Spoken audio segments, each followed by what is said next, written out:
Assalamualaikum. Waalaikumsalam warahmatullahi wabarakatuh. Alhamdulillah. Yang lainnya masih pada menunggu ya.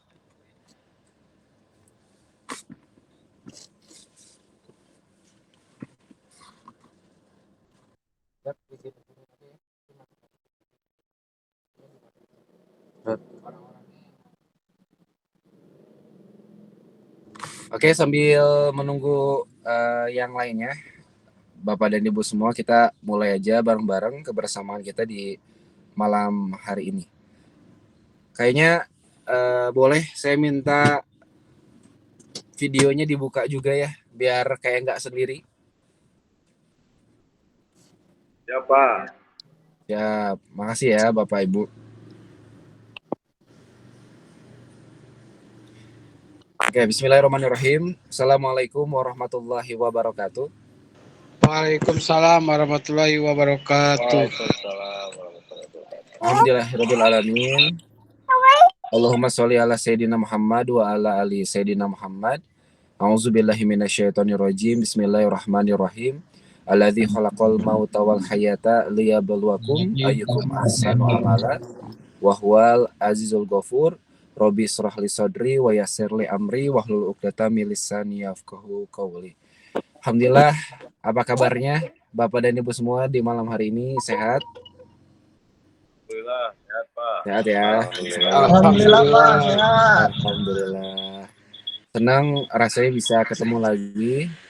Allah masih mengaruniakan kembali kita bisa ketemu lagi dalam kelas ya, yang insya Allah kita akan lanjutkan kebersamaannya. Dan mohon maaf sebelumnya Bapak dan Ibu semua, saya lagi ada di perjalanan. Jadi saya pun juga memperhatikan tanggung jawab gitu ya. Bahwasanya yang namanya kuliah itu kan terus berlangsung ya Bapak dan Ibu semua. Maka tanggung jawab ini pun juga saya harus emban gitu ya di malam hari ini. Maka saya mohon maaf jika suaranya kurang terdengar atau jelas nih. Jelas Pak, jelas. Jelas ya. Jelas, Alhamdulillah. Dan jika mungkin pencahayaannya kurang baik, mohon maaf ya, karena ini di mobil. Tapi mudah-mudahan pesannya saya berharap bisa diterima dan bisa tersimak dengan baik insya Allah ya. Dan alhamdulillah Bapak Ibu semua, kita kembali untuk coba berdiskusi, kita coba obrolkan dan kita coba perdalam ilmu, salah satu ilmu yang sudah kita sama-sama pelajari dengan beberapa pekan ke belakang ya, yaitu adalah ilmu manajemen aparatur negara ya, manajemen sumber daya aparatur negara. Nah, di pekan kemarin menarik, ini masih terngiang-ngiang di benak saya, Bapak dan Ibu semua, obrolan kita mengenai salah satu ilmu yang memang menjadi filosofis ya, Bapak dan Ibu semua, menjadi landasan dari ilmu sumber daya manusia yang kemarin saya sampaikan.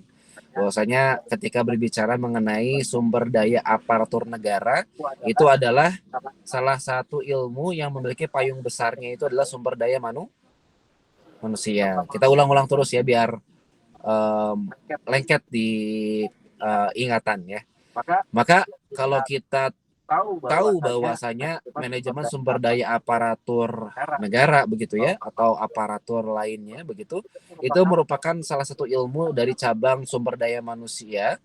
Maka apa yang harus kita benar-benar kuasai, apa yang harus kita benar-benar dalami dan kuatkan pondasi keilmuan tersebut? Tentu kemarin jawabannya adalah konsep manusia. Karena begitu pentingnya konsep manusia dari ilmu manajemen sumber daya manusia, sehingga menghantarkan ilmu manajemen itu ilmu kedua setelah konsep manusia sendiri, Bapak. Gitu ya, dan Ibu. Ilmu manajemen itu adalah ilmu kedua sebenarnya tuh setelah benar untuk memahami konsep daripada manusia. Kemarin beberapa pekan kita ngobrolin itu ya. Maka salah mengenal konsep manusia kita sudah amati, kita sudah obrolkan sebelumnya, akan salah juga dalam praktek manajemen di sebuah perusahaan, di sebuah negara begitu ya, atau bahkan dunia begitu kan. Kita bisa coba lihat di luar sana saat ini, kita lihat di dunia saja ya, betapa kalau konsep manusia itu salah, maka nanti ujung-ujungnya sistem muamalah ataupun juga kerjasamanya pun tidak akan tepat dalam proses kerjasama antar manusia itu. Contohnya, kalau kita sekarang melihat di luar negeri begitu ya, ada salah satu lembaga yang harusnya menjadi salah satu lembaga pemersatu bangsa-bangsa ya, mohon maaf ya. Mungkin rekan-rekan Bapak dan Ibu pun juga bisa langsung merujuk ke lembaga internasional tersebut ya. Tapi kalau kita coba lihat adanya sekarang negara-negara yang tertindas, mohon maaf ya, seperti Palestina begitu ya, ataupun juga dulu adanya Rohingya begitu ya, negara-negara yang memang notabene itulah negara Muslim ya, dan insya Allah kita pun juga di sini juga mengenal informasi-informasi tersebut.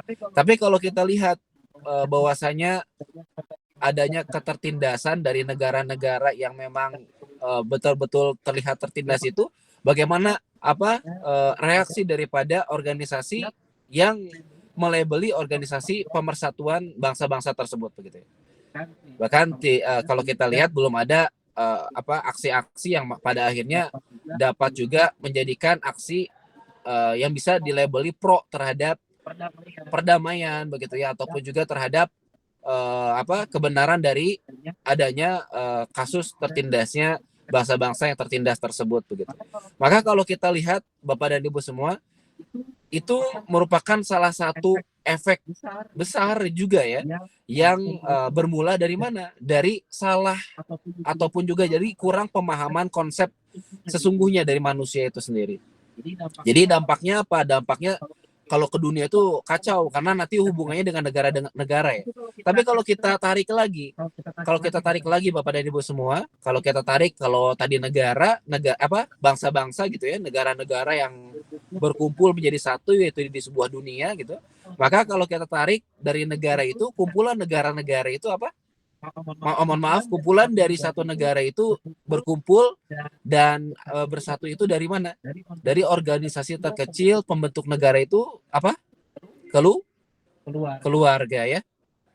Nah, kita juga bisa lihat Bapak dan Ibu semua, kalau tadi di antar negara adanya perang ya, atau mungkin adanya sesuatu yang akhirnya menjadikan kerjasamanya tidak baik di antar negara begitu ya, itu kan hanya bagian dampak di dunia. Tapi kalau kita tarik ke ranah lebih kecil lagi di keluarga, ketika keluarga itu kurang memahami konsep manusia sesungguhnya dalam keluarga, maka akan terjadi juga banyak sesuatu kekacauan di keluarga. Nah, contohnya ketika antara orang tua, misalkan orang tua tidak mengenal konsep manusia yang sesungguhnya. Nah, ini akan sangat fatal terhadap terhadap perannya sebagai orang tua. Ketika ia tidak memahami konsep manusia yang sesungguhnya, konsep manusia yang sejati, maka dia pun juga akan sebagai orang tua tidak akan mampu untuk mempraktekkan kehidupan yang sejati. Sehingga dampaknya akan menghantarkan kehidupan gaya hidup yang juga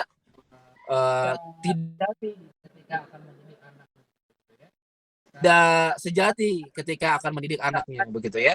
Sekarang kalau kita lihat anak-anak, misalkan nih kalau di rumah aja, anak-anak ini fitrah ataupun tabiatnya itu kan senang bermain ya. Tapi ketika orang tua tidak selaras fitrah begitu ya, fitrah ini kan nanti kita akan coba perdalam, tidak selaras kesejatian hidupnya, maka nanti akan cenderung orang tua itu banyak mendikte. Nah, ini dia, mendikte anak-anak untuk seperti apa yang dia mau. Apa yang terjadi? Yang terjadi orang tua nggak bahagia karena anaknya pun seringkali nggak nurut daripada diktean orang tua tersebut. Anak pun nggak bahagia dengan apa? Dengan cara bagaimana orang tua itu memperlakukan anak. Sehingga banyak sekarang anak-anak yang trauma dengan pengasuhan dari orang tua begitu. Karena apa? Karena orang tuanya sendiri tidak mengenal konsep manusia yang sesungguhnya. Maka manajemen sosial pertama yaitu adalah keluarga pun seringkali kacau. Kenapa? Karena tidak mengenal konsep manusia yang sesungguhnya. begitu ya. Atau kalau kita tarik lagi dengan kehidupan berpasangan nih antara suami dan istri. Kalau suami tidak mengenal konsep manusia sesungguhnya, maka tidak akan memanusiakan istri. Ya, cenderung nanti akan banyak gesekan-gesekan yang mana sebenarnya gesekan-gesekan itu dari ketidakpahamannya dia akan makna manusia sesungguhnya begitu. Gitu ya. Salah satunya misalkan kalau kalau suami ini kan kalau kesejatian suami itu dia punya sifat ingin memimpin gitu ya, ingin memimpin di rumah, emang tabiatnya. Jadi kalau dalam bahasa Al-Quran itu qawam ya, atau pemimpin gitu ya. Tapi seringkali kalau udah di rumah misalkan istri yang condong jauh lebih mendominasi misalkan lain sebagainya, karena mungkin banyaknya pengalaman hidupnya lain sebagainya. Maka di situ nanti kalau tidak mengenal konsep manusia yang sejati itu, nanti akan banyak kerusakan-kerusakan, komunikasi jadi tidak baik, ataupun juga kerjasama pun jadi tidak ada dalam keluarga. Maka ini begitu penting konsep manusia sejati, Bapak dan Ibu semua, dari ranah keluarga, masuk ke kantor, masuk ke negara. Maka jika hilangnya pondasi ini, manajemen sumber daya manusia dimulai dari keluarga pun akan rumit, akan begitu kacau ya. Kalau di rumah saja sudah kacau, apalagi di kantor begitu ya, apalagi di negara. Maka kenapa saya senantiasa untuk menguatkan pondasi konsep manusia yang sesungguhnya, konsep manusia yang sejati ini, agar apa? Agar tidak salah konsep. Ketika salah konsep, maka nanti program-program manajemen yang basisnya itu dari teknik-teknik untuk mengotak-ngatik strategi begitu ya, strategi mengatur itu hanya mengatur yang tidak pada posisi sebagai manusia gitu. Kemarin kita sampaikan bahwa ketika mengaturnya manusia itu tanpa konsep manusia sesungguhnya, maka nanti ada manusia yang seperti robot, ada manusia yang seperti binatang, ada manusia yang setengah jadi gitu ya, jadi-jadian, tidak jadi binatang, tidak jadi robot gitu ya. Nah ini dia maksudnya agar manusia itu bisa utuh ketika masuk ke dunia manajemen begitu. Nah kemarin di pekan sebelumnya Bapak dan Ibu semua, saya pernah menyampaikan konsep mengenai nafas ya. Ini adalah salah satu konsep pengenalan diri Bapak dan Ibu semua. Maka bagaimana cara untuk memahami konsep manusia sesungguhnya? Maka dimulai dari konsep mengenal diri begitu ya. Nah, konsep mengenal diri ini disampaikan oleh para ulama bahwasanya barang siapa yang mengenal dirinya, maka dia akan mengenal Tuhannya. Maka sebenarnya tuh bagaimana di antara cara mengenal diri yang terbaik tidak pernah akan bisa kita dapatkan kecuali kita bersandar pada yang menciptakan manusia. Gitu ya. Bagaimana kita bisa mengenal sebuah barang dengan baik, dengan paripurna, kecuali kita langsung merujuk pada orang atau pada sesuatu yang menciptakan barang tersebut, gitu ya. Misalkan ada orang pencipta televisi, maka ketika televisi kita rusak, kita nggak akan bisa paripurna untuk memperbaiki, kecuali kita itu mengembalikan pada konsep orang yang menciptakan televisi gitu ya. Kalau kita merujuk kepada orang yang menciptakan handphone, tidak akan paripurna gitu ya untuk memperbaiki televisi kita. Karena apa? Karena kita datang kepada orang yang tidak menciptakan televisi tapi menciptakan handphone gitu ya. Nah, seperti manusia, ketika kita ingin merujuk mengenal manusia, mengenal diri kita, maka kita harus tentu kembali pada yang menciptakan manusia. Siapa yang menciptakan manusia? Tentu tidak ada yang bisa mengklaimnya makhluk ya, tapi yaitu adalah Allah Subhanahu wa taala. Maka proses pengenalan diri di konsep pertama ini adalah kembali kepada konsep beragama, konsep bertauhid, konsep menuju kepada Tuhan ya, kepada Allah begitu ya, kembali kepada Al-Qur'an begitu ya bagi kita seorang muslim. Nah, kemarin kita belajar mengenai nafas. Nah, nafas ini adalah konsep yang disampaikan dalam Al-Qur'an. Kemarin disampaikan bahwa nafas ini adalah lapisan terluar ya, hakikat daripada diri manusia. Nah, ini memang pendalaman yang begitu dalam. Kalau Bapak dan Ibu mungkin nanti memperdalam ilmu agama, di antaranya itu ada salah satu ilmu yang mempelajari hakikat apa ya, perjalanan diri manusia ya, atau mungkin bisa dibilang ilmu tasawuf begitu ya. Nah mungkin sebagian ada yang sudah memperdalam, ada yang sudah pernah mendengar dan sebagainya, simpang siur, sehingga kadang-kadang ilmu ini pun juga menjadi ilmu yang kalau simpang siur pendalamannya menjadi kadang-kadang skeptis dengan ilmu tersebut. Tapi bagi orang yang memperdalamnya benar, dengan ilmu yang benar, bahkan sampai ketemu dengan gurunya, maka dia akan mendapatkan pemahaman yang utuh terhadap ilmu tersebut. Nah, maka saya sampaikan ilmu mengenai pendalaman diri manusia itu akan kita dapatkan diantaranya dari ilmu tasawuf. Nah, ilmu tasawuf ini sinonimnya apa? Ilmu mengenai akhlak. Nah, ini dia ya. Ilmu mengenai akhlak. Kalau dalam mata kuliah itu ada Bapak dan Ibu semua ilmu mengenai etika. Nah, ini memang fase ataupun juga dimensi-dimensinya enggak jauh berbeda, hanya beda istilah ya.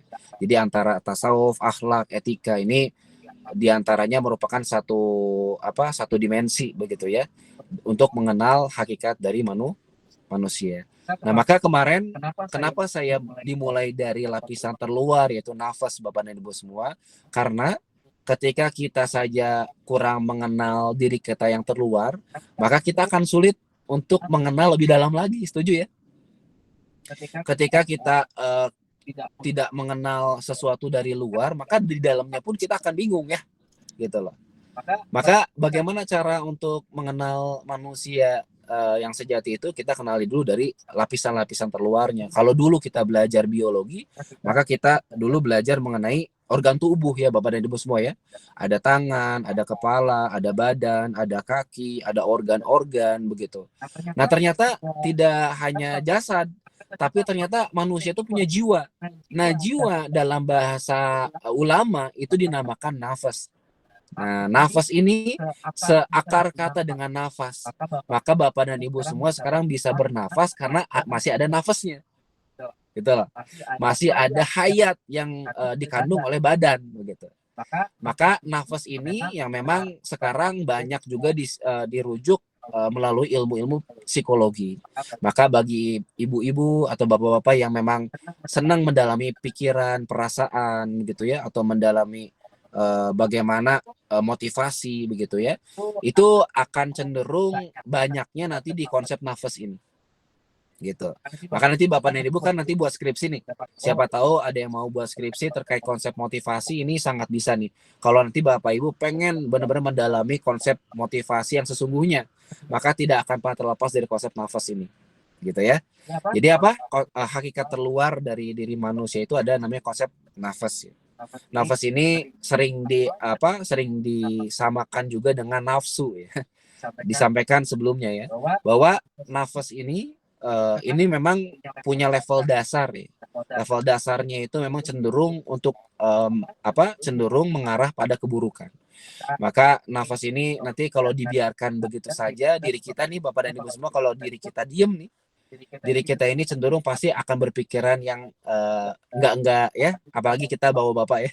Kalau sedikit hanya malawung itu biasanya kadang-kadang kepikiran-kepikiran yang belok ya, antara kepikiran mungkin sesuatu yang tidak baik begitu ya, atau sesuatu yang bersifatnya tidak bagus untuk dipandang dalam benak gitu ya. Tapi biasanya nafas itu ke sana arahnya. Maka nafas ini disampaikan dalam kitab-kitab para ulama ini condongnya pada keburukan. Maka sebelumnya di pekan kemarin kita mention adanya nafas amarah albisu ya, yang cenderung memerintahkan pada keburukan gitu. Ini nafas dalam diri kita nih levelnya ya. Jadi harus paham nih. Apalagi ketika berbicara manajemen SDM. Kenapa? Karena manajemen SDM itu nanti mengelola ini juga, mengelola nafsu nih. Karena contohnya Bapak dan Ibu semua, kita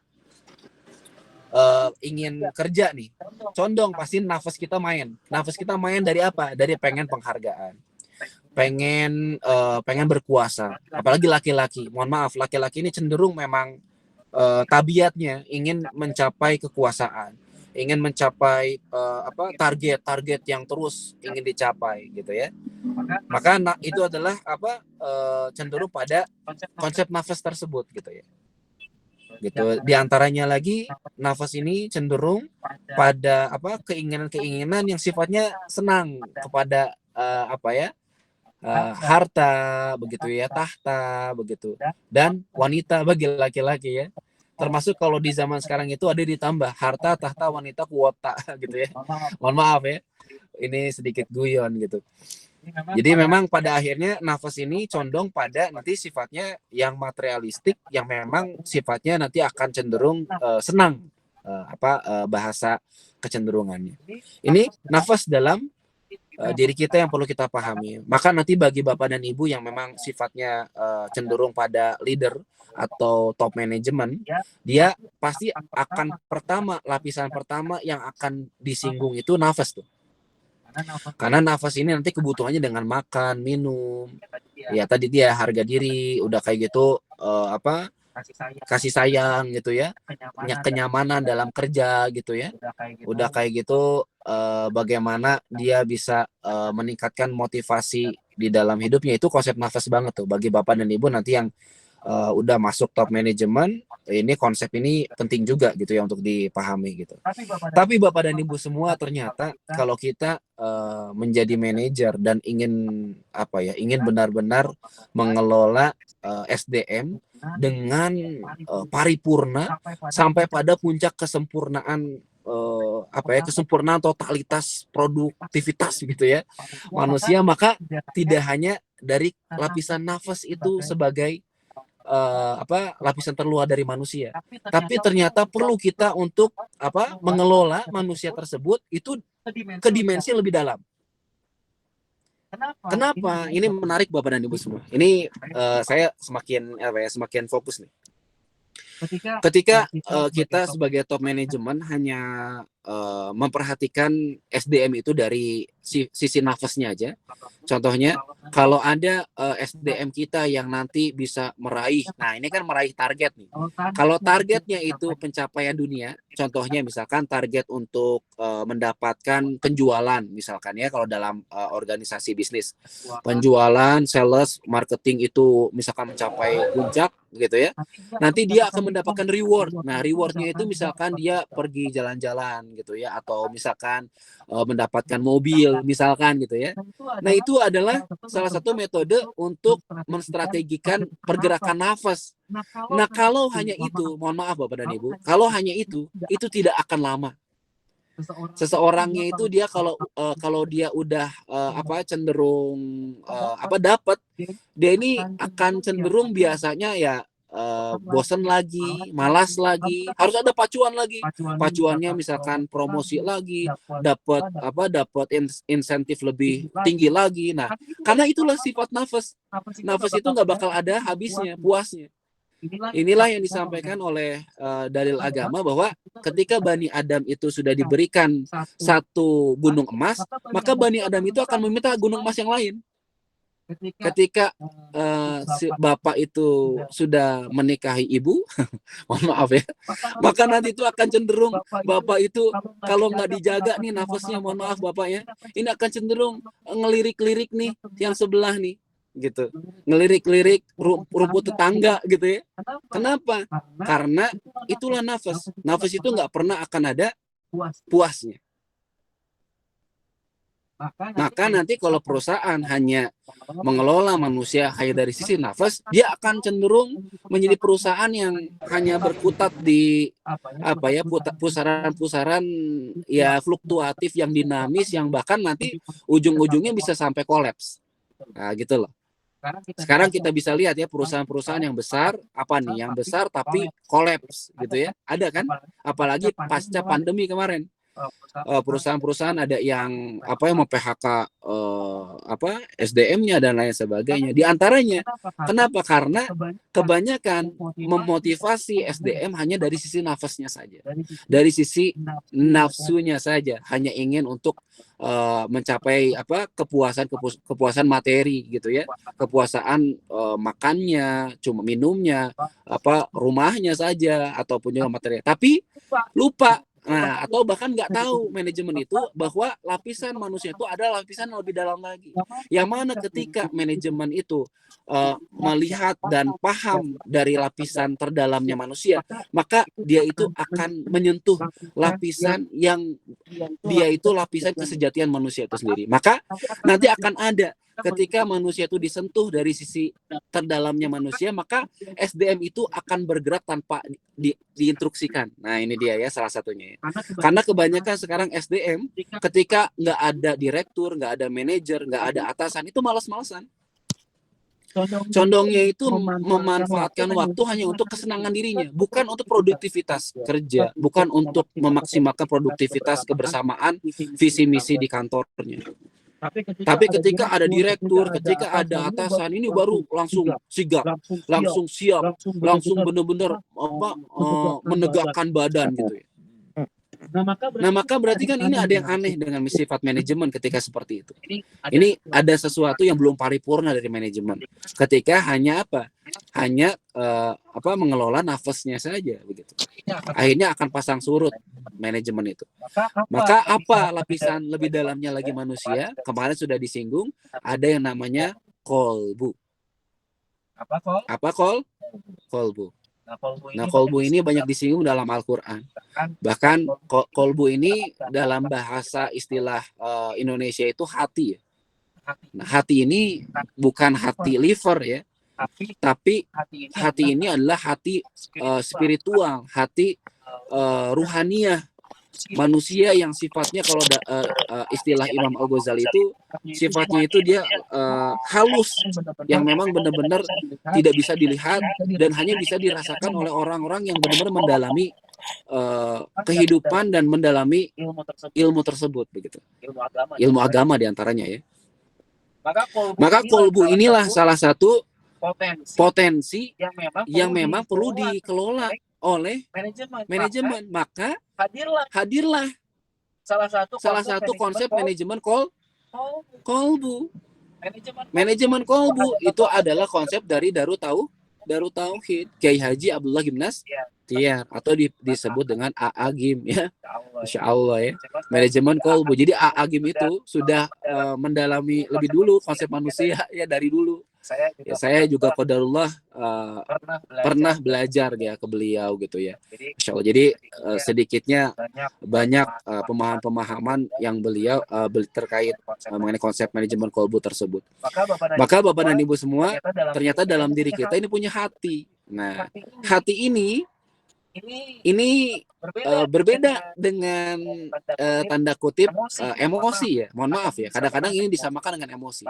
Maka ini sebenarnya kalau berbicara mengenai sumber daya aparatur negara ini, kita akan lebih dulu untuk memahami jiwa psikologinya manusia dulu Bapak dan Ibu semua. Jadi saya ini di awal-awal pertemuan kita ini atau bahkan sampai akhir-akhir banyaknya nyinggung konsep pikiran, perasaan, jiwa. Ini kenapa kan ini begitu penting? Karena bagi leader yang nggak paham ini ya hanya sekedar duduk di jabatan saja.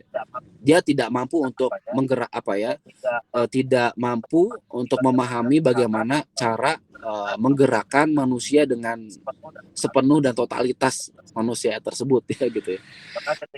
Bahkan ketika ngomong akan berbeda kalau leader yang dia tuh ngomong dia paham ilmu mengenai konsep manusia sesungguhnya. Biasanya akan ada tarikan-tarikan dari jiwa SDM-nya untuk mendengar leader tersebut gitu ya. Nah, begitu Bapak dan Ibu. Jadi ada satu konsep lapisan terdalam lagi dari manusia setelah nafas itu adalah kolbu. Gitu ya. Nah, itu dia Bapak dan Ibu semua.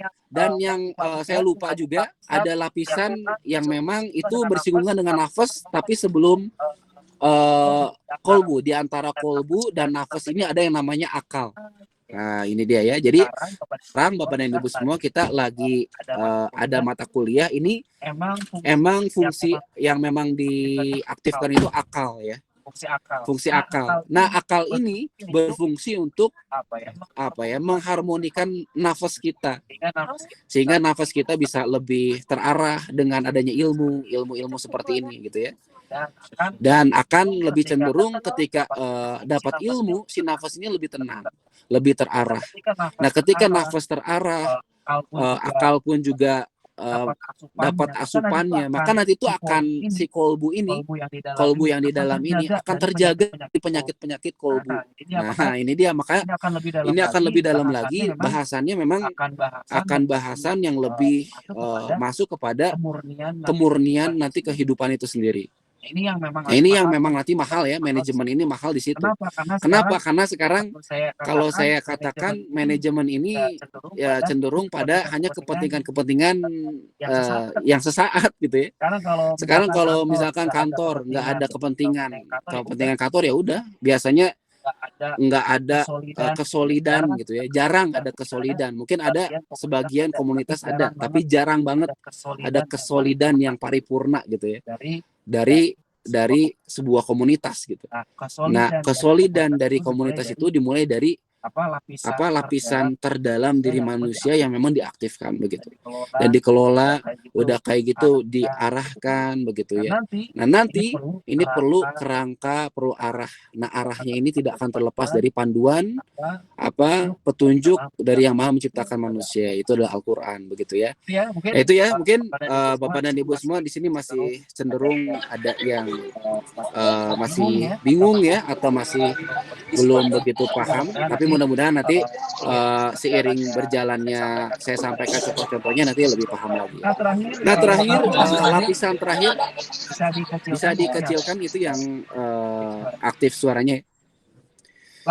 Lapisan terakhir yang saya sempat singgung adalah lapisan terdalam dari diri manusia setelah kolbu, itu adalah ruh manusia.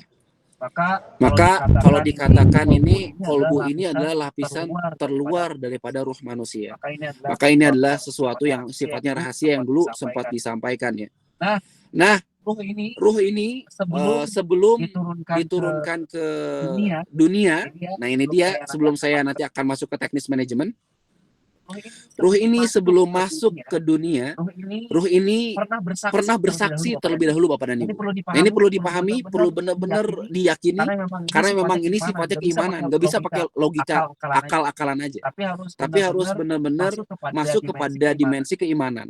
Ruh ini sebelum ditiupkan, ini sudah bersaksi dulu kepada Allah Subhanahu wa Ta'ala. Boleh salah seorang nih sebelum kita nanti berpisah membacakan arti Al-Quran surat Al-A'raf ayat ke-172. Boleh dibuka? Satu orang baca di Google, ya, bisa di searching surat Al-A'raf ayat ke-172. Surat Al-A'raf ayat ke-172. Ada yang bisa membacakan artinya?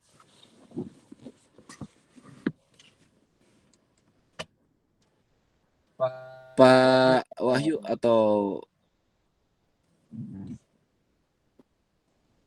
Bapak yang aktif ya? Ada nggak internet? Atau Quran di sampingnya? Saya pengen coba ngangkat ini dulu sebelum kita ke teknis manajemennya.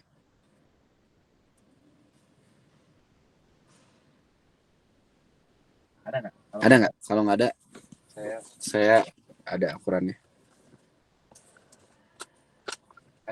Ada yang mau berkenan membacakan artinya saja?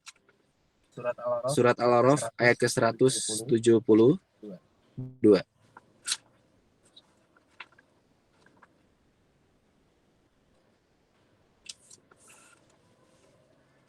Ada yang berkenan?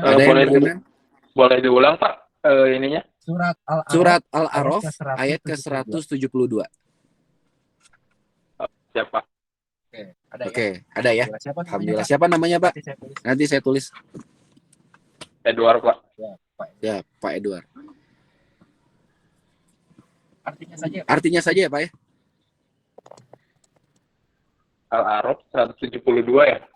Ya, benar. Ini mesti loading Pak, bener ya? Oh, kuotanya itu ya, loading. Oke, kita tunggu. Saya aja Pak, Boleh. Kang. Surat Al-A'raf ayat 172 menjelaskan bahwa Allah menciptakan manusia atas dasar fitrah. Allah menyuruh roh mereka untuk menyaksikan susunan kejadian diri mereka yang membuktikan keesaannya. Hal ini merupakan keajaiban proses penciptaan dari setetes air mani hingga menjadi manusia sempurna. Pak Riki, itu kayaknya penjelasannya. Ayatnya berbeda, kalimatnya biasanya ini versi manusia itu. Tapi kalau kalimat atau firman Allah nggak seperti itu. Coba dibacakan artinya. Saya aja, Pak. Boleh. Seorang Bismillahirrahmanirrahim. Dan ingatlah ketika Tuhanmu mengeluarkan dari sulbi tulang belakang anak cucu Adam keturunan mereka. Dan Allah mengambil kesaksian terhadap roh mereka seraya berfirman, bukankah aku ini Tuhanmu? Mereka menjawab, betul, engkau Tuhan kami. Kami bersaksi, kami lakukan yang demikian itu, agar di hari kiamat kamu tidak mengatakan, sesungguhnya ketika itu kami lengah terhadap ini. Masya Allah. Maha benar Allah dengan segala firman-Nya. Terima kasih Pak Apip ya. Masya Allah, jazakumullah khairan. Bapak dan Ibu semua, Masya Allah tadi Pak Apip menyampaikan surat Al-A'raf. Tadi disampaikan ternyata ada satu yang dinamakan hari persaksian. Sebelum ruh itu masuk ke dalam jasad. Nah, maka mohon maaf Bapak dan Ibu, kalau persaksian ini ternyata disampaikan oleh sebagian ulama, ini disampaikan menjadi apa? Hari perjanjian begitu ya. Hari perjanjian. Tadi disampaikan bahwasanya Allah bertanya kepada ruh-ruh kita sebelum kita masuk ke dalam jasad sebagai manusia begitu ya. Allah menyampaikan alastu birabbikum ketika kita masih berbentuk ruh. Jadi Pak Apip, Pak Riki, Pak Wahyudi dulu sempat berkumpul bersama-sama di alam ruh. Ini kita sempat kenal nggak ya sebelumnya? Atau sempat ingat nggak ya? Pasti nggak ingat ya. Tapi ternyata Allah menyampaikan di ayat tersebut, ternyata kita pernah berkumpul bareng-bareng dan kita dulu belum berbentuk jasad, masih berbentuk roh. Nah ini dia, salah satu elemen utama dari manusia adalah roh. Maka ruh kita ini sebelum datang ke dunia ini sudah bersaksi Bapak dan Ibu semua. Maka kalau ibaratnya sudah bersaksi itu ada syahadat pertama ya. Setuju ya? Syahadat pertama. Jadi sebelum di dunia ini asyhadu alla ilaha illallah wa asyhadu anna muhammadar rasulullah. Di dunia ini adalah syahadat kedua setelah syahadat pertama di alam roh. Maka syahadat di dunia ini hanya memperkuat sebenarnya tuh. Nah di alam roh kita sudah bersyahadat, Allah menyampaikan alastu birabbikum, apakah aku ini Robmu? Maka kita semua, ruh-ruh kita tuh menjawab, qalu bala syahidna. Ya, engkau adalah Tuhan kami. Maka ternyata Bapak dan Ibu semua, ternyata Allah ini sudah memberikan modal utama, modal terbesar kehidupan sebelum terlahirnya kita ke dunia. Modal utama itu tersemat dalam ruh kita, yaitu adalah modal keimanan. Jadi keimanan itu adalah modal Bapak dan Ibu semua yang sudah Allah titipkan sebelum kita terlahir ke dunia. Maka kalau katanya kehidupan kita tuh modal utamanya itu uang, harta, jabatan dan sebagainya, ternyata bukan Bapak dan Ibu. Jabatan bisa turun, uang bisa habis, anak bisa mati ya, wafat, mohon maaf ya. Rumah bisa hangus karena terbakar atau karena bencana. Tapi keimanan itu adalah sesuatu yang nggak bakal bisa hilang. Kenapa? Karena keimanan itu sudah ada, tertancap dalam roh kita. Hanya keimanan ini bisa tertutupi. Nah ini yang lebih yang menggawatkan tuh. Ketika keimanan tertutupi, maka nanti hawa nafsu yang naik. Contohnya di keluarga, kalau keimanan hilang, keimanan tertutupi, mohon maaf, nanti yang naik itu hawa nafsu. Maunya itu main aja, maunya tuh ke mall, maunya tuh hanya sekedar nongkrong, maunya tuh hanya main, ngobrol, nggak jelas, ngalir ngidur. Udah kayak gitu, nggak ada kesatuan visi misi dalam keluarga. Itu dari mana? Dari melencengnya setiap individu atas fitrah yang pertama dia diciptakan oleh Allah itu, yaitu Allah menciptakan manusia dengan fitrah keimanan. Dari mana? Dari ruhnya. Ciri-ciri manajemen yang benar itu dimulai dari bagaimana manusia itu dikelola dengan ruh yang terus hidup. Maka tidak akan pernah terlepas dari syariat agama. Gimana sholatnya, gimana sedekahnya, gimana zakatnya, gimana beramalnya lain sebagainya. Maka ruh itu akan hidup hanya dari situ. Nah ini kan minim sekali disentuh oleh kantor-kantor, ya nggak? Atau baru sekarang memang banyak kantor-kantor yang menggemakan ibadah lain sebagainya. Tapi memang masih minim kantor yang benar-benar memperjuangkan ibadah sholat tepat pada waktunya. Udah kayak gitu sedekah, udah kayak gitu bagaimana cara bisa beramal soleh dengan baik. Itu minim banget. Maka kantor yang minim dengan energi ruh, maka hanya akan meningkatkan energi yang kuat terhadap nafsunya saja. Staf-stafnya pada pengen cari muka, mohon maaf ya, atau ingin saling senggolan untuk mendapatkan jabatan, atau saling iri dengki kepada rekan-rekan kerjanya, atau banyak akhlak tidak baik terhadap atasan, banyak ngomongin di belakang terhadap atasan, atau atasan yang mudah untuk menindas karyawannya gitu. Itu adalah energi daripada kehilangannya energi bagaimana sistem manajemen itu menghidupkan ruh daripada manusia itu sendiri. Nanti berdampak pada ketidaknyamanan dalam bekerja begitu ya. Dan banyak yang ingin resign biasanya kalau kayak gitu. Nah itu dia Bapak dan Ibu sedikit konsep awalan terkait konsep mengenai manusia. Jadi manusia itu tadi kemarin sudah disampaikan ada jasad, ada nafas, ada akal, ada kolbu, ada ruh, gitu ya. Nah, Bapak dan Ibu semua, terakhir ini apa hubungannya dengan manajemen pengelolaan manusia, begitu Bapak dan Ibu? Ini terlihat nggak? Terdengar suara saya? Terdengar Pak. Nah ya, apa hubungannya dengan fungsi pengelolaan atau manajemen terhadap konsep tersebut? Bapak dan Ibu semua, kita akan mengangkat sesuatu yang lebih umum, lebih mudah kita terima, dan nampaknya ini merangkul seluruh manusia yang ada di Indonesia. Bapak dan Ibu semua yang tentu dirahmati Allah di malam hari ini, kalau kita melihat negara kita ini adalah negara yang benar-benar heterogen, setuju? Dari Sabang sampai Merauke itu punya beragam karakter, beragam sifat, beragam budaya, beragam rasa cipta, dan beragam keberagaman yang ada di Indonesia. Maka Bapak dan Ibu semua kalau ditanya dengan keragaman ini, contohnya misalkan orang Medan, mohon maaf nih ada orang Medan yang punya kebudayaan sifat dasar yang dari nadanya saja sudah tinggi, sudah keras begitu ya, dan berbeda dengan nada orang Sunda yang lemes gitu ya, yang santun gitu ya. Nah saya ini ya qadarullah pertemuan antara Sumatera dan Sunda ya, jadi campur aduk nih di jiwa saya Bapak dan Ibu semua ya. Ibu saya Sunda Tulen ya, yang benar-benar lemes gitu ya. Bapak saya ini dari Palembang gitu ya, yang punya karakter yang memang cenderungnya sifatnya keras begitu ya, keras dalam segi karakter kerjanya lain sebagainya begitu. Maka di sini saya memahami ternyata harus ada pemersatu yang dapat mempersatukan keberagaman itu. Setuju ya?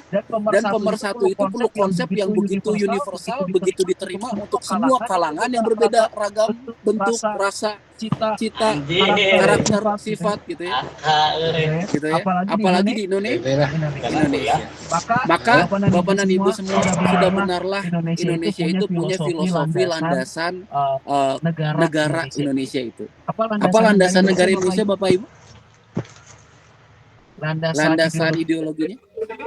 Pancasila Pak. Pancasila. Sila pertama apa Bapak dan Ibu semua?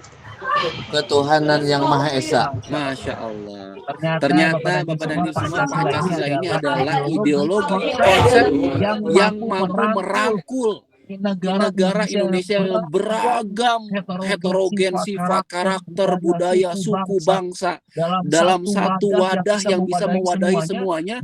Dan ketika Indonesia itu benar menjalankan Pancasila itu, maka akan mampu untuk mengharmoniskan semua keberagaman itu. Yaitu ada dimulai dari sila pertama, ketuhanan yang Maha Esa. Maka ini selaras dengan apa? Dengan titipan modal yang sudah Allah titipkan di alam ruh. Alastu bi rabbikum, apa aku ini Robmu? Ya, engkau adalah Robku. Maka apa modal keimanan itu adalah modal utama kebersatuan manajemen, Bapak dan Ibu semua. Kebersatuan pengelolaan manusia yang sifatnya bisa sampai ke seluruh dunia. Maka Bapak dan Ibu semua, siapa yang merumuskan Pancasila ketika pada saat dirumuskan? Nah, ini dia ya. Mungkin sebagian besar ada yang udah paham sejarahnya, ada yang belum. Ternyata luar biasa, yang merumuskan Pancasila itu dominasi besarnya adalah para ulama. Karena mengetahui tidak akan bisa manusia bersatu tanpa iman. Cek Bapak dan Ibu semua. Kalaupun bersatu, biasanya karena keinginan ego-ego yang ingin punya kepentingan. Tanpa persatuan yang hakiki. Maka Pancasila adalah salah satu bukti Indonesia sudah mengamalkan manajemen yang sejati, yaitu adalah yang pertama, sila pertama adalah ketauhidan. Itu ya. Maka sila pertama, ketika dia tidak tegak, maka tidak akan hadir manusia yang adil dan beradab. Nggak bakal ada manusia yang adil dan beradab. Itu dimulai dari keimanan. Tanpa keimanan manusia tidak bisa adil dan beradab. Begitupun juga dengan apa sila-sila berikutnya. Begitu Bapak dan Ibu semua, terima kasih. Lagi-lagi mudah-mudahan pembahasan proses manajemen yang umum ini yang disinggung dengan konsep manusia sesungguhnya bisa dipahami ya dengan sederhana pembicaraan kita dari pekan-pekan sebelumnya. Karena sudah ada jeritan-jeritan anak ya serta fitranya, maka saya pamit begitu ya. Terima kasih. Jika ada pertanyaan atau diskusi silakan bisa di grup ya. Terima kasih. Kita akhiri dengan hamdalah bersama-sama. Alhamdulillahirabbil alamin. Alhamdulillahirabbil alamin. Subhanakallahumma bihamdika asyhadu an la ilaha illa anta astaghfiruka wa atubu ilaik. Assalamualaikum warahmatullahi wabarakatuh. Terima kasih ya. Waalaikumsalam warahmatullahi wabarakatuh. Terima kasih Pak dosen atas pencerahannya.